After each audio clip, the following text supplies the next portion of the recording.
Great, thank you very much. Congratulations on such an incredible film. Thank you very much, thank you. How did you get into it? How did you get involved? The Imperial War Museum had a meeting with me about 4 years ago, and they said, would I be interested in doing a documentary on the First World War using their archive footage in a unique and original way? And you know, there was no other brief really. I could be anything I wanted to be.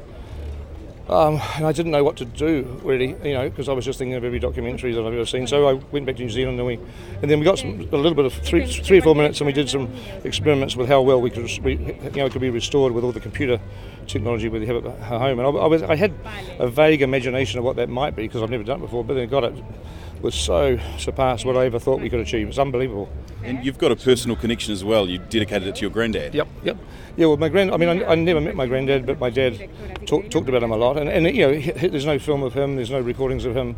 But as I was listening to these like 600 hours of veterans, I mean, the war was, you know, they all ate the same stuff, they all went through the same sort of experience. So I was very much learning, in some respects, what my grandfather went through in the war just by hearing all these other veterans talking. So, yeah. And did you find it hard to put together with all that gruesome footage and the fact that the guys were so young?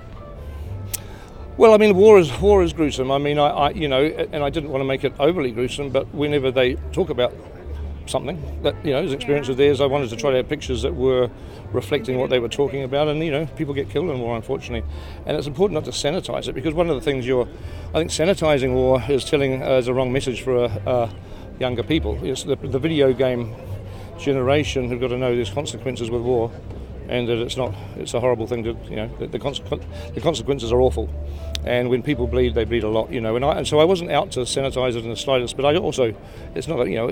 I mean, the thing with the First World War is no one filmed anything violent, so there is no violence in the film, but there's implied violence of, you know, a million people getting killed. So. Great. Thank you very much for your time. Thank you. No, you can't do this to us. I mean, honestly.